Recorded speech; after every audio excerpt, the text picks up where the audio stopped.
Conversando con Luis Franco llega a ustedes por gentileza de Helicópteros Marinos Sociedad Anónima. Más de 40 años de experiencia en la operación, mantenimiento y hangaraje de helicópteros. Centro de Servicios Oficial Airbus y Safran. Teléfono 11 4741 6333. info@helicópterosmarinos.com www.helicópterosmarinos.com.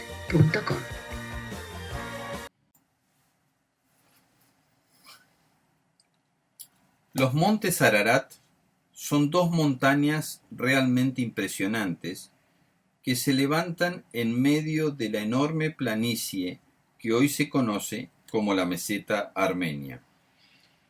Se trata de dos volcanes extintos cuyas cúspides están cubiertas por nieves eternas.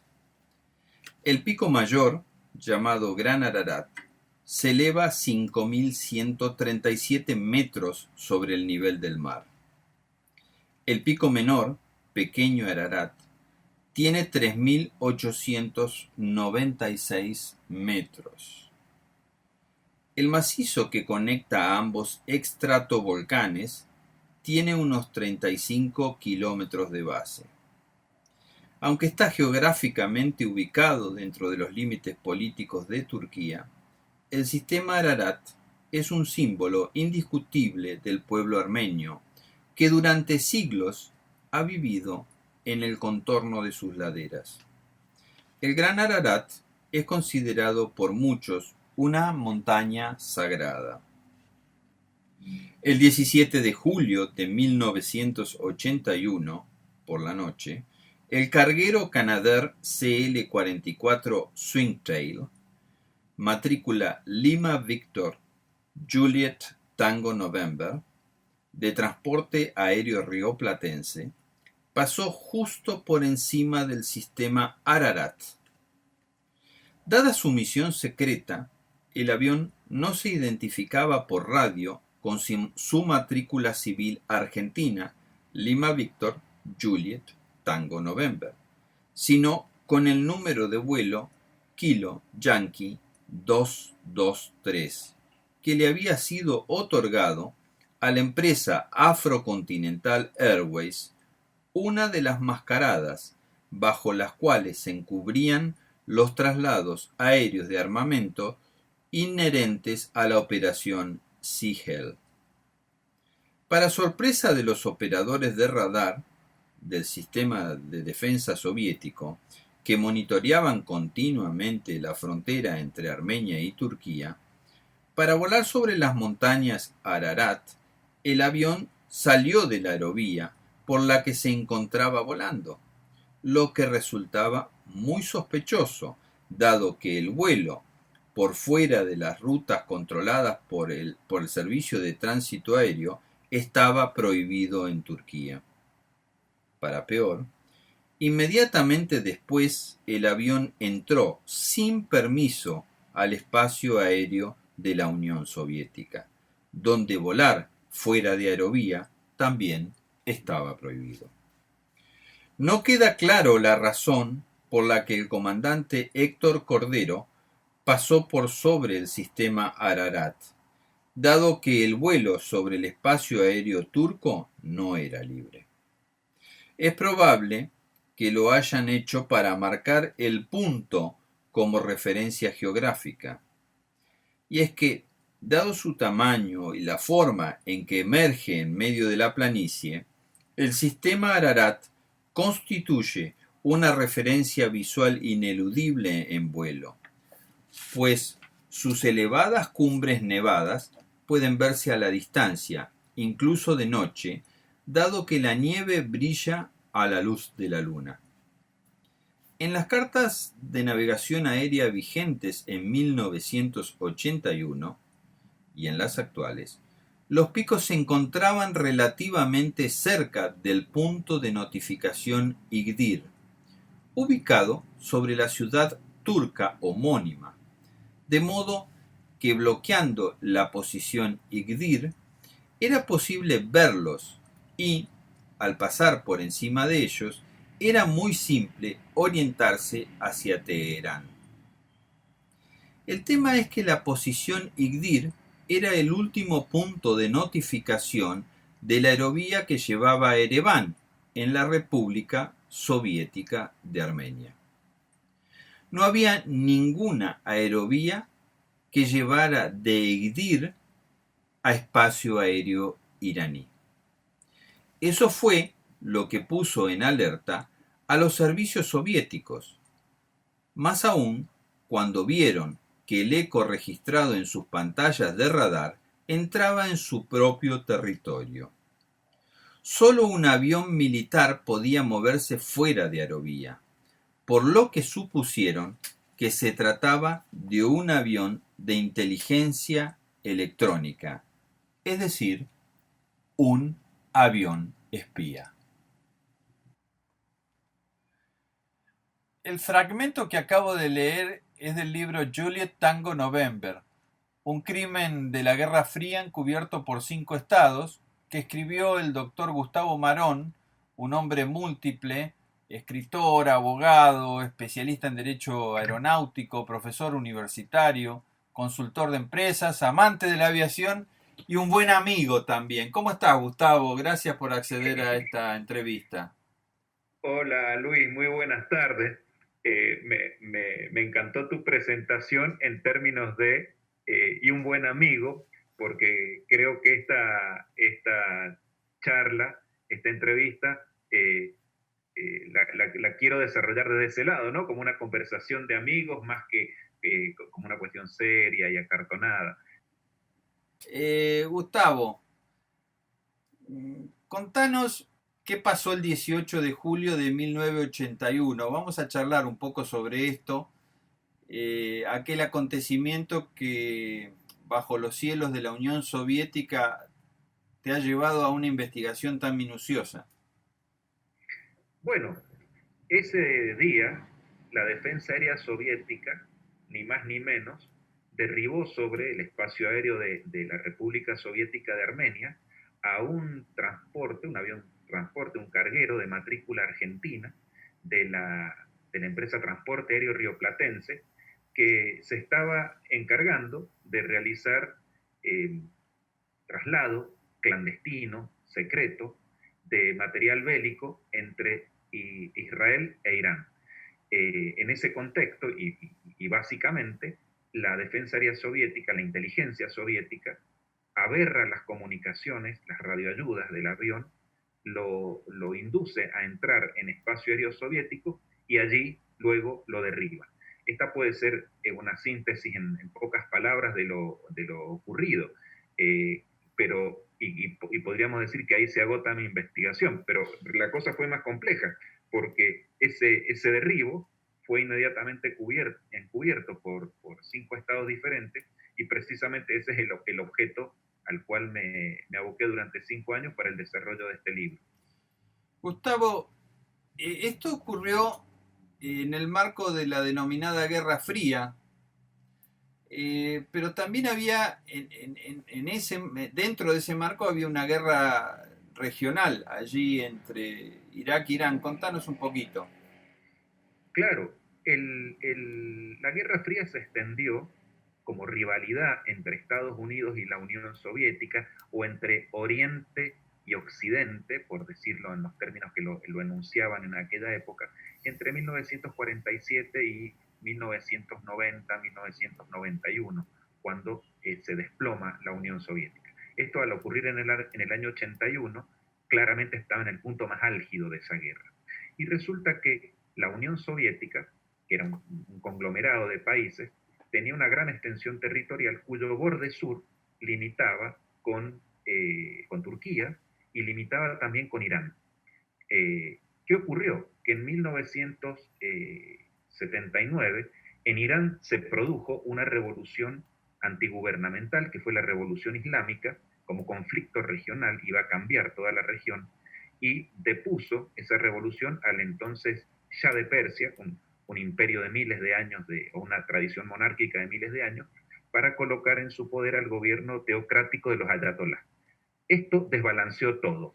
Esto vino a ser como una pieza que rompió todas las piezas del tablero, porque en un escenario que era totalmente bipolar, en el Oriente Lejano, que es particularmente volátil en materia política y militar, se desestabilizó todo con el advenimiento de un gobierno incontrolable, porque no lo podían controlar los norteamericanos al haber sido depuesto el Shah, que era pro-norteamericano, y tampoco lo podían controlar los soviéticos, porque la revolución islámica era una revolución religiosa, y la Unión Soviética, uno de sus postulados era el laicismo. ¿Qué hizo la Unión Soviética? Trató de controlar regionalmente y en consecuencia invadió rápidamente Afganistán, el país que estaba próximo allí a Irán para estabilizar geopolíticamente. Es decir, que cuando se produce este episodio 1981, aquella región era el caldero del diablo. Era el caldero del diablo porque tenían dos guerras en simultáneo, la guerra de Afganistán entre la Unión Soviética y los rebeldes afganos, y también la guerra Irán e Irak, entre Irak e Irán. ¿Por qué? Porque en el preciso momento en que los ayatolá toman el poder en Irán, Saddam Hussein en Irak asumió que el bloqueo norteamericano consecuente los iba a privar de repuestos de armas y que en el caso de una guerra por reivindicación territorial, Irán iba a tener muy poco tiempo de resistencia frente al avance de los tanques y aviones iraquíes, lo que efectivamente fue así. De modo que el avión argentino se metió en la boca del lobo en este contexto, ¿no? Conocí bien Aerotransporte Rioplatense porque mi padre voló allí unos 3 o 4 años y yo fui casi de polizón en muchos de los vuelos que hizo la empresa a Estados Unidos y a distintos lugares. Y era una empresa que trabajaba con vuelos de carga muy normales, por lo menos hasta entre el 72 y el 77, ¿no?, del siglo pasado. Los vuelos eran, como te digo, bastante normales, salvo los lugares a donde iba, porque por ejemplo llevaba carne a Libia desde Argentina. Me acuerdo algún vuelo en donde llevaban explosivos de Londres al África, creo que era Rhodesia, para la minería, para el trabajo de tipo de minería. Y me acuerdo también algún vuelo que hizo llevando las instalaciones y los equipos del circo de Moscú, que había venido a Buenos Aires, lo volvieron a llevar allá a Rusia. Pero más allá de eso no conocía este tipo de aventuras, por decirlo de alguna manera, suave, que ocurrieron, que terminaron con este desenlace tan tremendo, ¿no? Mira, sí, coincido con vos en que Transporte Aéreo Rioplatense fue una gran empresa, una empresa además muy seria, que te diría integrada por gente correctísima y honesta, desde sus directivos hasta los tripulantes, digamos, no era una banda ni cosa por el estilo. Al contrario, era yo tengo un gran respeto por las empresas privadas, un respeto mayor por las empresas privadas aeronáuticas y un respeto superlativo por las privadas aeronáuticas argentinas. Y esta cumplía con todos estos requisitos. Y se desarrolló muy exitosamente en el mundo, en el exterior, realizando todo tipo de cargas.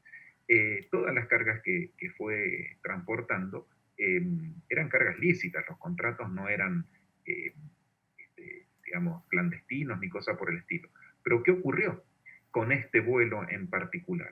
Este vuelo en particular, o esta serie de vuelos, porque fueron una operación muy grande, organizada por el Servicio de Inteligencia israelí, no podía recurrir a empresas frontales, sino que debía recurrir a empresas periféricas que a la vez no volaran con sus propias matrículas, sino con códigos de llamada que permitieran disfrazar o eludir a los servicios de inteligencia de otros países, porque lo que estaban haciendo ni más ni menos era llevar armas de Israel a Irán, cuando a consecuencia de la revolución islámica, Israel era un enemigo declarado de Irán y viceversa.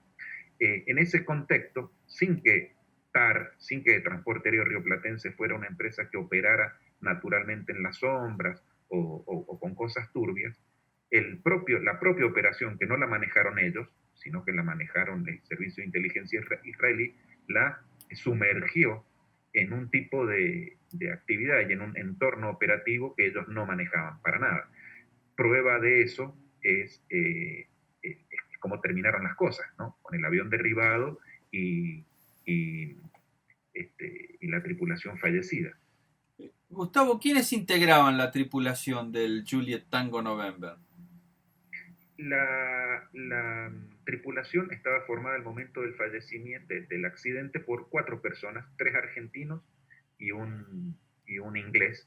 El inglés era el loadmaster, lo que podríamos decir el despachante de carga, que era precisamente el encargado de mover secretamente todo lo que se estaba transportando. El comandante se llamaba Héctor Cordero, el primer oficial era Hermete Boazo y el ingeniero de a bordo era Raúl Burgueño. Gente con mucha trayectoria, muy conocida y muy reconocida en la comunidad. Eh, eh, Cordero había sido aviador naval, tenía una larga experiencia en vuelos de navegación en el mar con los sistemas de navegación de aquella época, o sea que era realmente ducho o diestro en vuelo instrumental.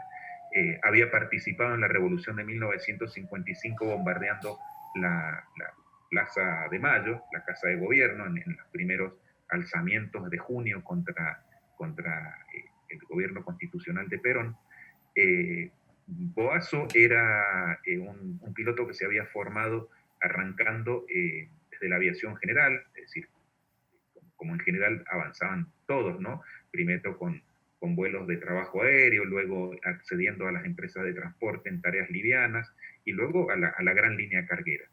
Y Burgueño, el ingeniero de vuelo, era un ex suboficial de la Fuerza Aérea, muy querido dentro de la Fuerza Aérea, que había realizado muchas cosas, entre ellas había sido mecánico del avión presidencial de Ilía, y había integrado las fuerzas argentinas en el Congo, cuando nuestro país, durante el gobierno de Frondizi, llevó fuerzas de paz de la Fuerza Aérea para evitar que se desangrara el Congo belga.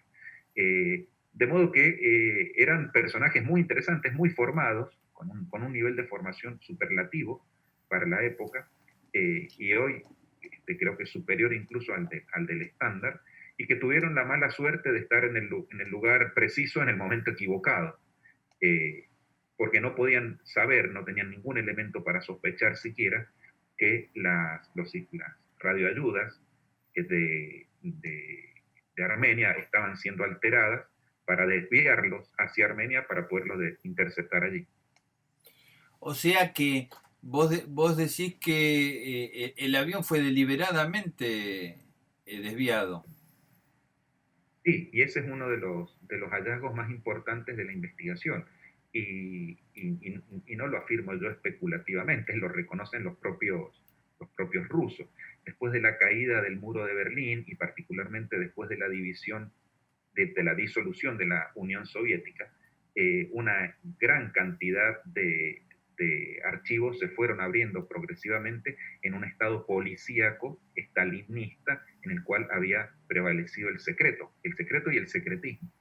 Y conforme han ido pasando los años, gente que no hablaba se animó a hablar, gente que no contaba se animó a comentar, y muchos de ellos se fueron anuentes o asequibles a entrevistas o a intercambio de correos electrónicos y demás conmigo.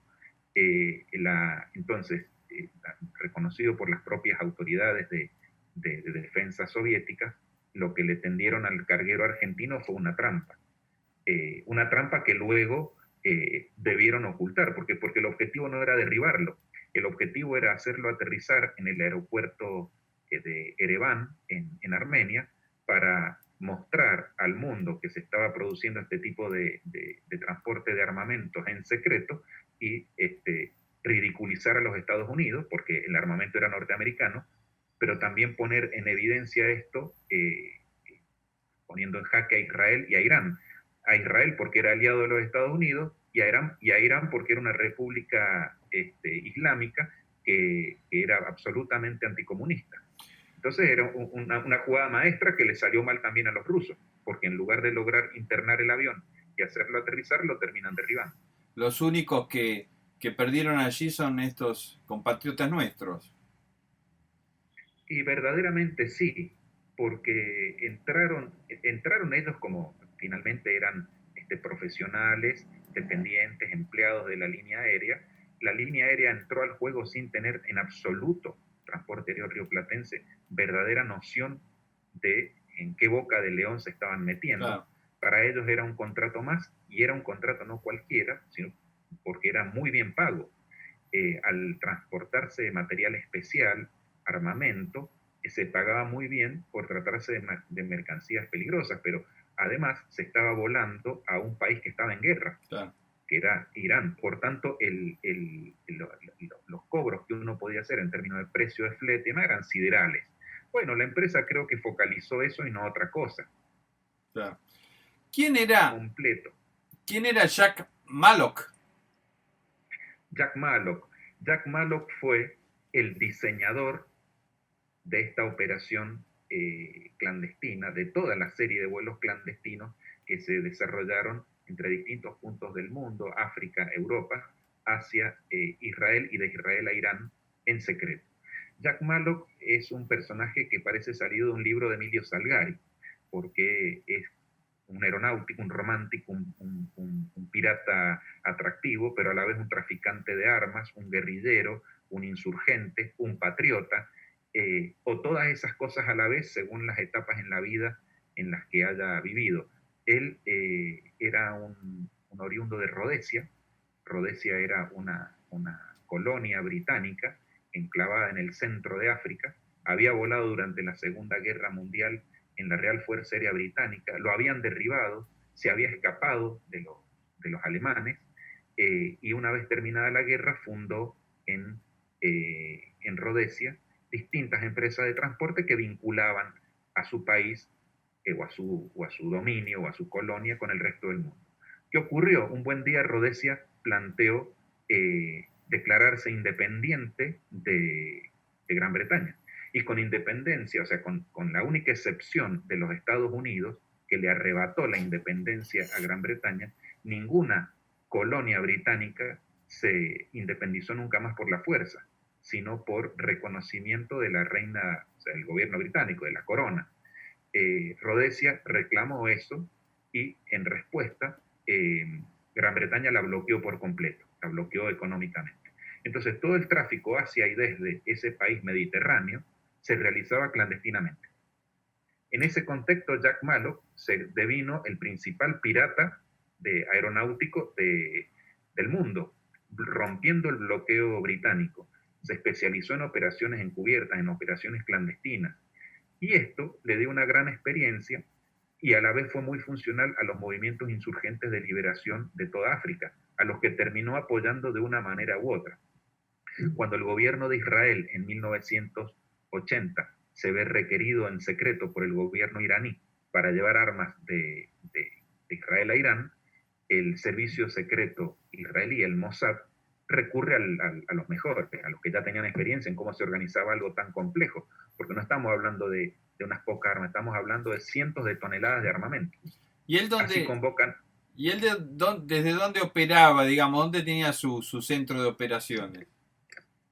Mallock operaba en Rodesia, pero sus empresas se habían disperso por todo el norte de África, e incluso por Oriente Próximo. Él tenía, por ejemplo, tenía varias, y la inmensa mayoría de ellas eran fachadas, pero su carguera favorita era Cargoman, que volaba DC-8 desde el Sultanato de Omán. Para esta operación en particular, utilizó una empresa fantasma que él mismo había creado unos años antes y que ya no funcionaba, que se llamaba Afrocontinental, y utilizó a Afrocontinental como fachada para que el avión de Transporte Aéreo Rioplatense operara bajo su nombre, bajo su contrato y bajo sus códigos de comunicación. Entonces, el avión de Rioplatense se comunicaba como si hubiera sido un avión de Afrocontinental.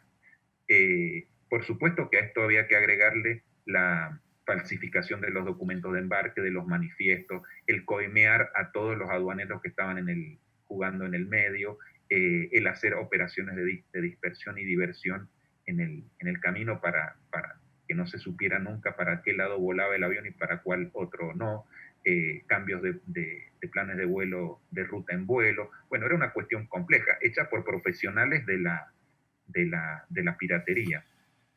Y le salió mal. En este caso, en este vuelo en particular, le salió mal.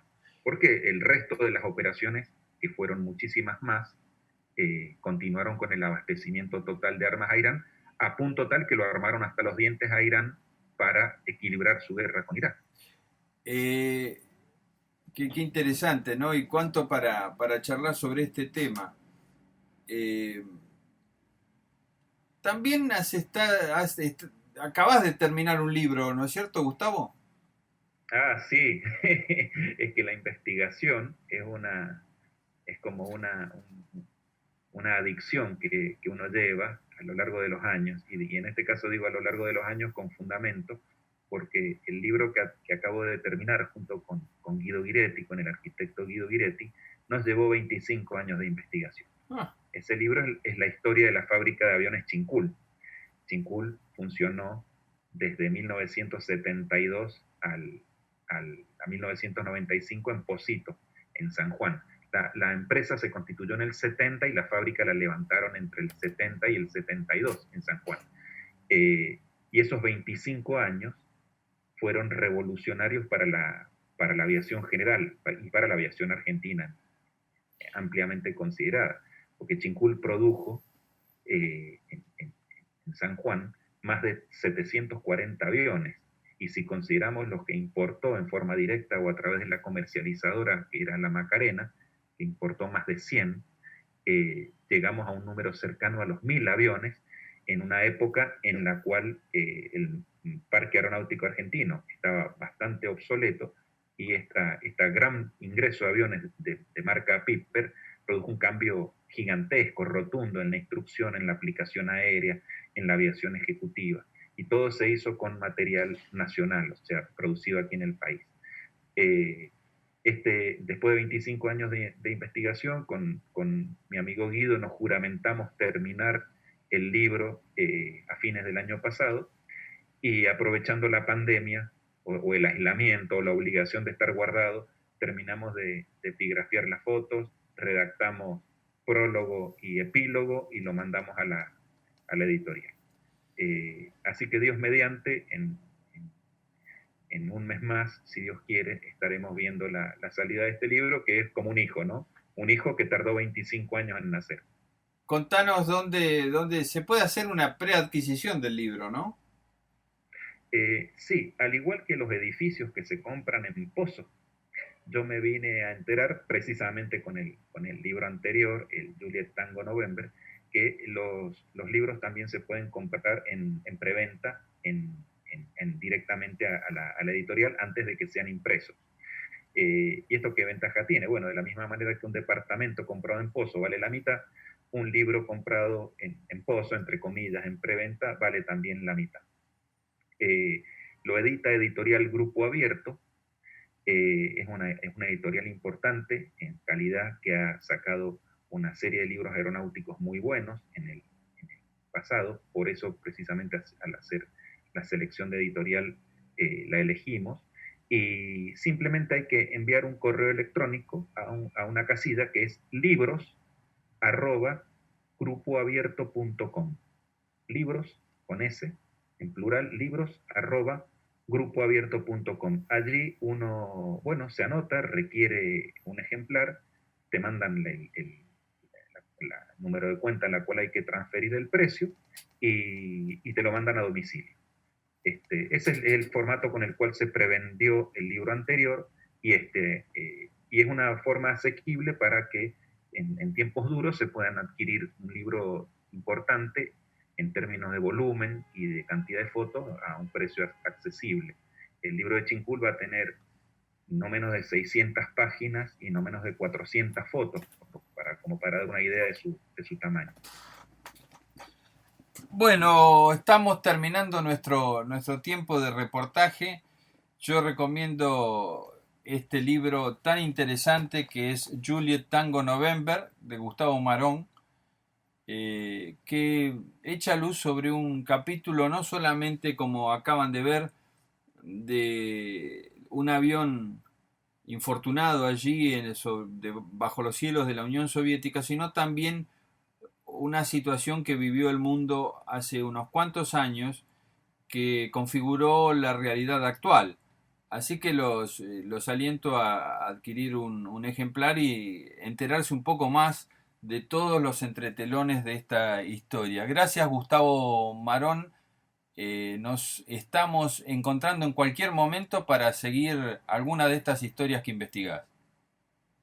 Muchísimas gracias, Luis, y como siempre es un placer compartir con vos. Lo único que lamento en esta oportunidad es que haberlo hecho a la distancia, porque sabes muy bien que disfruto los cafecitos y nuestras charlas en Buenos Aires. Muchas gracias. Conversando con Luis Franco llegó a ustedes gracias a Aerotech, la evolución de los aviones. Aerotech es Tecnam en el Cono Sur. Aerotech, Aeródromo Mario Cardama, Rivadavia, Mendoza. Teléfonos 263-444-3212, 444-4967, www.aerotech.com.ar.